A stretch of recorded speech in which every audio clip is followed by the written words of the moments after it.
তো hello everyone, কি অবস্থা সবার? আশা করছি সবাই খুব ভালো আছে, কিন্তু আমি মোটেই ভালো নেই। শীতটা তো একদমই পড়ছে না। ওই সকাল দিকে একটু শীত আর রাত্রিবেলা ব্যাস, আর মাঝখানে বেলা বাড়লেই গরম। তো দুটো সিজন আমরা একসাথেই উপভোগ করতে পারছি। সকালবেলা গেছিলাম ওপরের ঘরে আদ্রিতকে হোমওয়ার্ক করাতে, নিচে এসে দেখি মা ব্রেকফাস্ট করে রেখেছে তৈরি, তো সেটাই এখন আমি আর আদ্রিত মিলে খেয়ে নিলাম। আর ব্রেকফাস্ট খাওয়ার পরই আমার মনটা শুধু চা চা করে, দুধ চা। তো চলে এসেছি সোজা রান্নাঘরে, চা তৈরি করে নিয়েছি, হাতে দেখতেই পাচ্ছ গরম গরম 1 কাপ চা। কিন্তু এই চায়ের নেশাটা আমি ছাড়তেই পারছি না, কি করি বলো তো?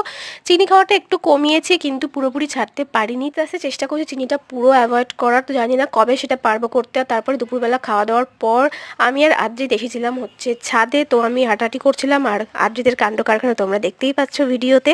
তো এক জায়গায় তো সুস্থ হয়ে উনি বসেন না, এদিক ওদিক দৌড়ে বেড়াচ্ছে। কি আর করবে, রাগ করেও লাভ নেই ওদের ওপর। এটাই তো ওদের এখন ছোটোবেলায় দৌড়াদৌড়ি করার বয়স। আমাদের মতন বয়সে চলে আসে তখন মনে হবে চুপ করে এক জায়গায় শুধু বসেই থাকি। আর তারপরে সন্ধ্যেবেলায় ছিল ঘরে ছোলা, তো সেটা একটুখানি মেখে খেলাম। তো চলো দেখা হচ্ছে নেক্সট ব্লগে, টাটা।